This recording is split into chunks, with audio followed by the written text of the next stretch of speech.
Hello everyone and welcome to the Dice Tower. My name's Oliver East and today I'm going to be going through some rapid reviews of these games here, which have been covered by other members of the Dice Tower, be that a group review or just a full-length review, and I'm going to give you my thoughts, feelings on them and scores in just a much quicker fashion. So let's jump in, starting with the game that I enjoyed the least.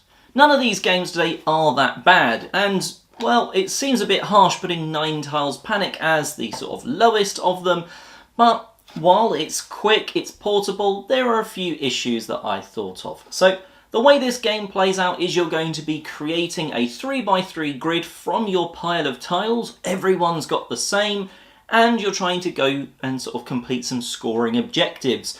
If you build your 3x3 grid the quickest, well, you're going to take the number 1, turn the timer over, and everyone else is then rushing to complete. Points are then awarded based on who's done the things the best. So maybe one is have the most dogs in your city. So you count your number of dogs and ties are split by whoever finished earlier, which is why you're grabbing a number at the end. So let's go through the pros and cons. Super quick, super portable.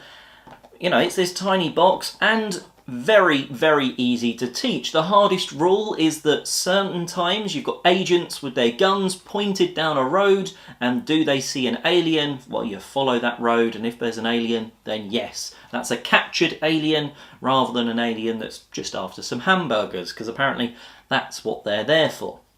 So after that really hard rule, you are going, and yeah, you've got some fun of turning those tiles over, but there doesn't seem to be that much difference sort of between the different maps. There seems to be only so many variations that you can come up with when it comes to flipping them over. Certainly once you've played a few tiles down, oh, I need the most dogs, right? You look through your tiles, you find the ones with dogs on.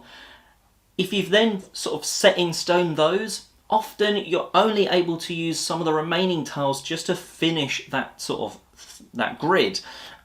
And that can mean it feels like, well, I had some choices of going for the dogs, but the rest is just me trying to make it work rather than building up a big score. The scoring is fairly intuitive. You're scoring one of your objectives that round is have the most agents. You count the agents up. Whoever's got the most scores the number of points equal to the players. Then each step down you go, they score 1 point less. So in a 3-player game, the person with the most, 3, then 2, then 1 point. It does mean at 2 players though, you never really feel like you're pulling away from an opponent unless they don't finish their 3x3 grid. And I've never actually seen that happen. It feels like when the person takes that first tile to sort of turn the timer over, it needs to be like 20 seconds, not a minute of timer. It just feels like there's very little actual panic produced from the timer. You've got like a minute, and that never felt like it was really rushing you just to finish quick. It feels like 20 seconds, then you would just be like, right, okay, I'm done. I need to finish because otherwise I won't score anything. But overall, it's an okay game. I will play it with more than sort of 2 players. I wouldn't really bother again at 2. And I'd give it a 6 out of 10. It's good. I'd play it if I'm in the right mood for it. Let's start off by talking about Expeditions by covering up part of the box at the bottom. It says it's a sequel to Scythe. And I really think that while there's some glimpses of Scythe, and the artwork is very Scythe-esque, that is kind of where the comparisons are going to end. Now, I think that could put off some people from maybe even giving this game a go, and it might also mean some people are picking this game up wrongly, because it's not Scythe. It's not the same at all. It's much more about exploration, moving out over the map, and still doing that a bit of efficiency puzzle rather than building up, showing of force, eventually a little bit of combat, and, well, it's much more about I'm going to go over here, explore, turn this tile over, work on this objective, play my cards right. The little glimpse that it's like Scythe is the efficiency, but also how you choose an action. On your player board, you've got a little cube, and you're going to be moving it most of the time, unless you do a reset action, between these three things, which are play, move, and gather. Play means you play a card from your hand into your active row. Hopefully it's going to give you some sort of either power or guile, and then it's going to, if you can put a worker meeple on it, give you another thing. Maybe gain another worker or some special ability. Now, that's quite a fun part of it. Move is you have to move between 1 and 3 hexagons away, and then, and you can't just go back to where you were. The last one is gather, which is effectively activate that hexagon space. Now, you could activate, then move, or you could move, then activate. Gather is the term, not activate, but that's how it works. And you're going to be moving that cube along, or back and forth. So maybe this time I'm covering up play, and that means I'm going to move and gather. Next time, I've got to move the cube, but it doesn't matter to what.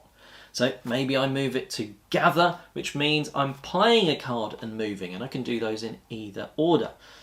Now, you're trying to sort of explore this map, because map tokens is one of your ways to put a star victory point objective thing down, and you're trying to get rid of those. You're trying to complete quests, maybe going to a certain location and spending some power, and that's going to give you a benefit. You've got items that are going to give you, well, they're your cards, they're abilities once you've played them, but you can also upgrade them and basically stitch them to the side of your mech. So you've got some sort of build up there of your mech slowly getting better and better. There's meteorites, which are mostly more for just scoring different things. Maybe how many upgrades have you got? Get a coin for each, with coins being the victory points.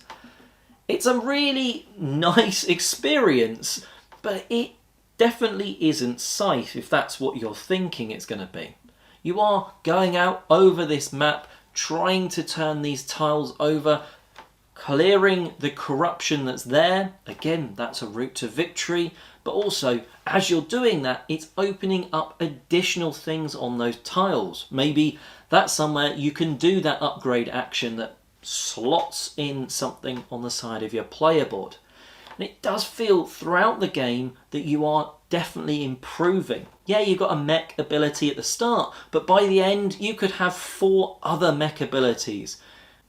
I wouldn't be surprised if there's a few little tweaks coming. First of all, you don't have really any advantage for going last. You certainly have an advantage for going first though, because you could go on any of the spaces. Yes, if you're second or third, you could go, okay, they've gone for that. There's still something good that I can go for on the starting tiles. But if you're like third or fourth and it goes up to 5, then it's like, okay, I kind of wanted to get a worker on my first turn, but both of those spots are covered, or the colours of meeples that I wanted is covered, and so is the gain a card option.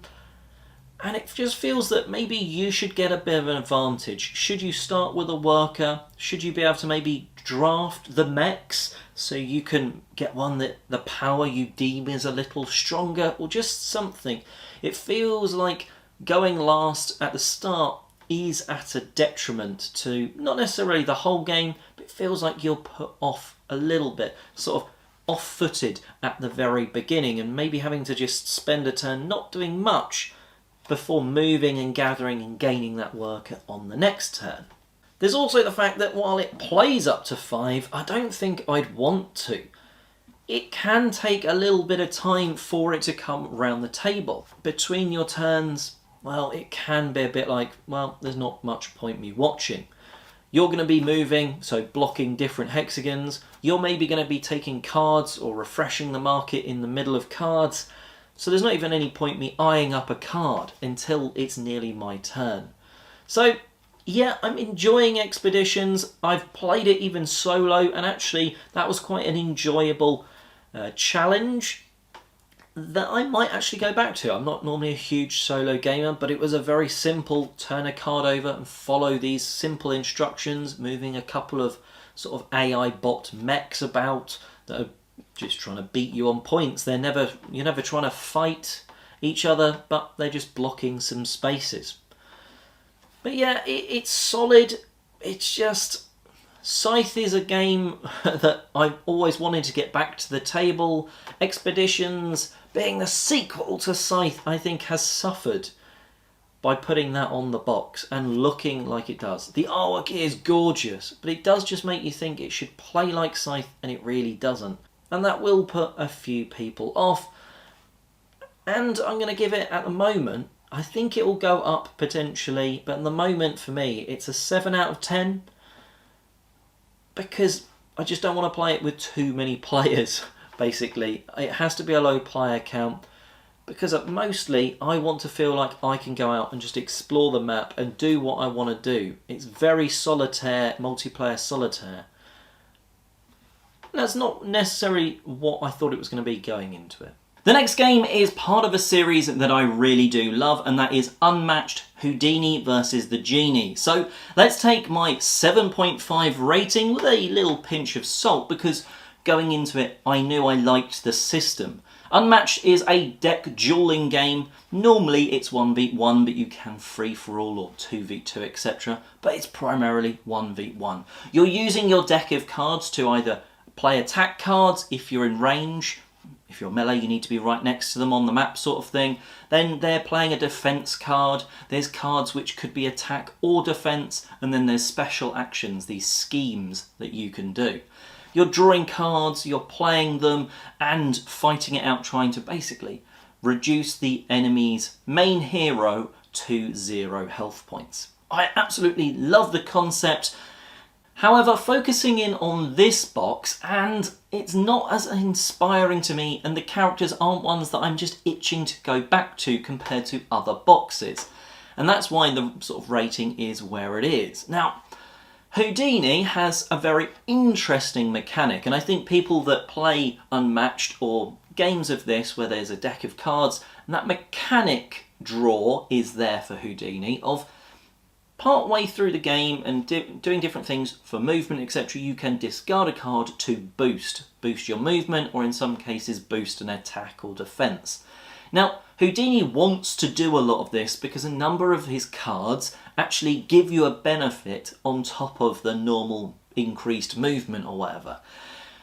So it's like, you know, maybe you're drawing a card if you've boosted with a specific card. And I come back to it's an interesting mechanic, and the first couple of times you play as Houdini, it's like, oh, I can do this, and it feels like a bigger turn. Maybe you're doing something a bit more interesting or important even on your turn, because that discard boost allows you to do a bigger turn.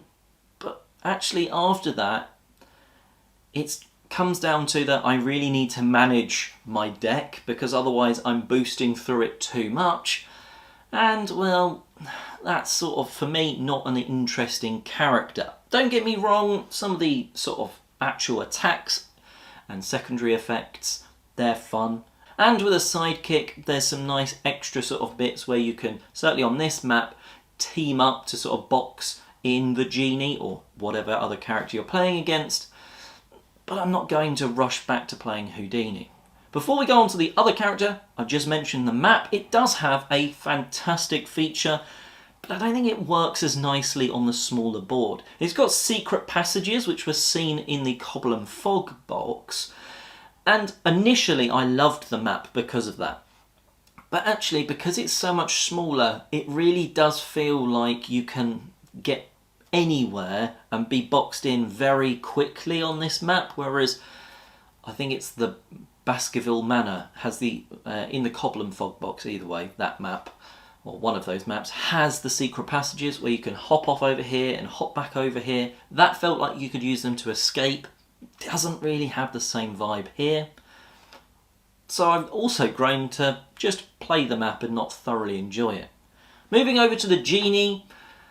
Well, the power, again, is an interesting mechanical one, because you can discard a card to have a third action. But there's other characters that do stuff that give you actions that just seems more fun. Bloody Mary, for instance, is all about having your hand size at the exact right amount. And that seems a bit more of a threat of, oh, I'm not going to have many cards, so I'm not going to have much defense options, versus the Genie who could have a hand full of cards and just go, yeah, discard, I'll have a third action. I think both of the Houdini and the Genie, both hero characters, are perfectly strong and decent against others in the series. It's not that they are underpowered or whatever, they're just not as fun to play. So that's why the 7.5 rating for the box. Next up is Rome in a Day from Alley Cat Games. I am a huge fan of I Split You Choose. It's not really in a wide variety of games, and this sort of 20-minute filler does it in a really satisfying way, because every round you are splitting some tiles behind your screen, maybe going, these have buildings which are going to help you score points, but these maybe are the sort of tile colours that you are wanting to, because while I'm splitting tiles and offering to you, this player over here is splitting tiles and offering to me, because it goes clockwise round the table in one round and then anti-clockwise in the next.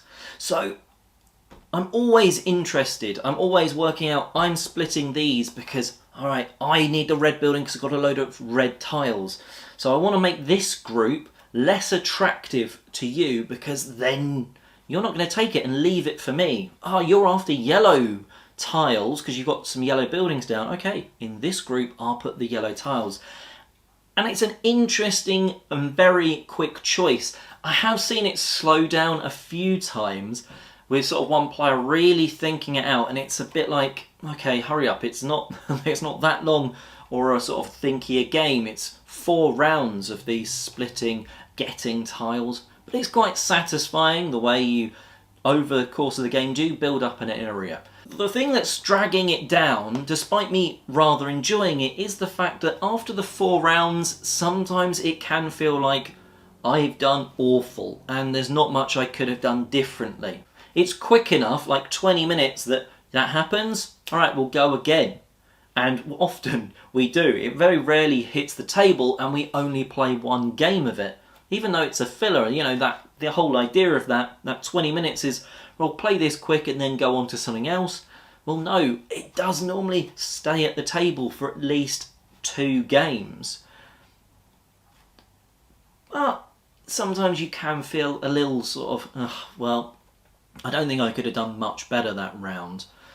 But your choices can matter when you're being offered things from different players. And certainly the I Split You Choose part, when you're splitting stuff, is really a good choice of, okay, if I split this badly, you're going to get a sort of absolute bucket load, a Roman bucket load of points. But yeah, it's a fun one, definitely would recommend giving it a go. It doesn't go higher for me points wise than a 7.5, because a few times it can feel lackluster, despite the brilliance of the I Split You Choose mechanic and choices in the game. Let's continue down the 7.5 train with Star Wars The Deck Building Game. And no, I'm not going to knock it down any points because of the very bland and boring name. But this is a 2-player deck building game, and that opens up some really interesting and fun features. Mostly the way the central market works. Now, there's some cards that are going to face you. They're cards that you're allowed to buy. Some neutral ones, which are sort of horizontal in the market. Anyone can buy them. And then there's some cards that are going to face away from you. Only your opponent can buy them. That means maybe I can sort of enlist Darth Vader, but you'll be able to get Luke Skywalker. Now, the twist is that while the main aim of the game is to get these weapons on symbols and use them to blast down your enemy's 3 bases, well, I could use them to destroy cards from that market instead. Maybe Luke Skywalker is in that central market. I think I should probably try and take him out before you can buy him. Well, that's going to be really important, sort of meaning that you're not getting a brilliant card. It also means I'm going to get a benefit for destroying that card. Some of those benefits for destroying cards are super situationally brilliant for you. And it's also freeing up a spot in that market, hopefully for a good card for you to buy. And that is a definitely fun choice that you have to make. Am I going after the cards in the market? Am I going just hammer and tong after your base? Have you got a capital ship parked in front of your base that I need to take out first? There's some definitely great choices. For instance, one of the cards that you can get is the Hammerhead. You can choose to discard it from the game and basically ram it into an opponent's capital ship, taking it out. Yeah, it will go back into their deck. You've had to discard it out of the game. But that's maybe just opened up for a whole load of fire from your cards of the deck building sort of you've plopped down. And you're like, right, I can do some serious damage now that capital ship's out the way. Each base has also got extra abilities. So maybe the Death Star is allowing you to take out one of those capital ships, or other ones where, oh, you're doing 4 damage to me. Oh, well, I'm going to sponge like the first 2. So you're doing 4 damage, I reduce it by 2. Only take 2 damage, so it's harder to take this base out. And while there's some that are recommended for your first game, they're all really interesting, cool powers that you're like, I kind of want all of these. So again, even when your base is taken out, you've got a choice of which base am I putting in next. Lots of good choices, but there are some frustration points. If that market is predominantly sort of cards that only your opponent can buy, and that's when you draw a handful of the resources basically that are allowing you to buy big, that can suck quite a lot.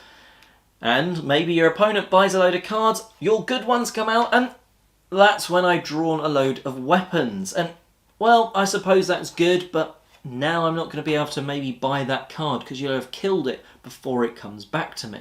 So there's sometimes a bit of staleness to that central market. And there's also a couple of missing characters that I think probably will be in expansions but should have been in the base box.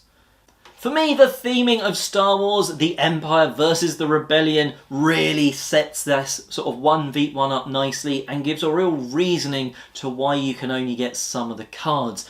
And then there's the neutral ones, which anyone can get, and that just all works thematically. Those sort of make sense of why those people wouldn't sort of work for you and come into your deck. And I think that's a really nice touch. The game just falls down with some of the regular sort of issues that people have with deck builders. Mostly that if the right time or the wrong time you get the things to get stuff from the market, it can feel sort of like your turn is a bit lackluster. And at other times, you'll draw a bad hand, your opponent will draw the right hand, just the right hand, and maybe be able to catch the sort of victory from the jaws of defeat. But that still can be interesting, and that's why I'd give the Star Wars the deck building game a 7.5 out of 10. And last but not least, certainly not least, as it's the highest scoring, is for King and Country, the Marvel Unmatched box. Now, while I said I wasn't interested necessarily, or sort of maybe fully invested in the characters of Houdini and the Genie, Black Widow, Black Panther and the Winter Soldier, well, there's some big hitters from the MCU / the comics that really do make this box very exciting and also very easy to get to the table. While some of the Marvel Unmatched sets have had stuff like, say, Squirrel Girl or Cloak and Dagger, ones that I just loosely know and some of the players that I get the game to the table with didn't know really at all, these are known characters, and I felt that that's really helped to get the game to the table.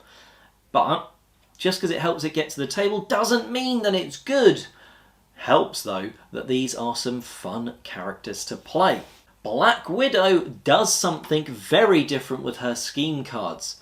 These are schemes with requirements, so that's very unique to her. She's got these missions, they're called, And it basically means they're stronger than normal scheme cards. At least I feel that they are. They seem strong, but they're not necessarily as easy to use. Maybe you've got to be directly next to your opponent. You've got to be on your starting space, your opponent's starting space, to be able to play that card. Which means, well, depending on what your opponent's done, you might not be able to play that scheme, that mission, and complete it. But if you do, maybe it's a big reward for you if you can do it at the right time. So that's kind of what she is doing with Marie Hill as her sidekick. I do think they are interesting to sort of try and work through those missions, which is something that normally in Unmatched it's all about attacking the opponent. In this, well, actually, maybe Black Widow is trying to avoid and sort of go around and complete those missions, because that's going to sort of give you some benefits for doing so. Now, there's only so many scheme cards in her deck, but when you play and complete one mission, you actually search through the deck for the next one. So you're kind of never without a mission, at least until you've done them all, if you manage it. Moving over to Black Panther, and he's got his vibranium suit as well as his sidekick of Shuri. Now that vibranium suit is punishing to play against. Not only can it be used to boost sort of certain attacks from like the card says you can boost this. Oh, I've got this card on my vibranium suit, so I can use that. Some of the ways you get cards there are from your opponent's deck. That can mean you can take someone's massive big walloping hit off the top of their deck and put it on your vibranium suit. Not only is that card stuck there until you use it as a boost, so yeah, you could use it, but it goes into their discard pile. Maybe they've got a way of getting it back out of their discard pile into their hand.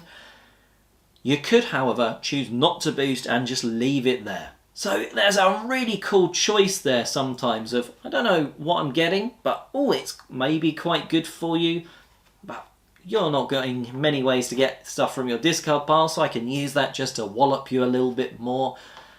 But other times, if you're against the right heroes, that can really suck to be against, which means it feels super strong when you're using it as Black Panther. And that's an exciting sort of hero to play against, or to play as when they feel strong. The third character, also very strong, Bucky Barnes, the Winter Soldier. Well, his thing is that he's been brainwashed. And that means that your cards, or not all of them, but a lot of your cards have things that are bad for you. Allowing your opponent to move, allowing your opponent to draw a card or something that you don't want them to do. But when you play it, that's what they get to do. So maybe you're doing this big attack, but once you've attacked, they get to move. Are they going to be moving at you to attack you on their turn? Are they going to be able to use that to run away, get out of range, so you can't do 2 attacks that turn?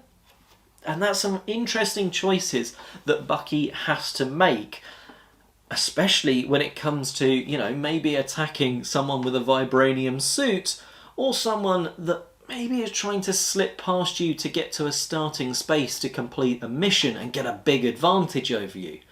So 3 pretty cool and fun, big hitting characters in terms of what they can do, but also their sort of stage presence almost.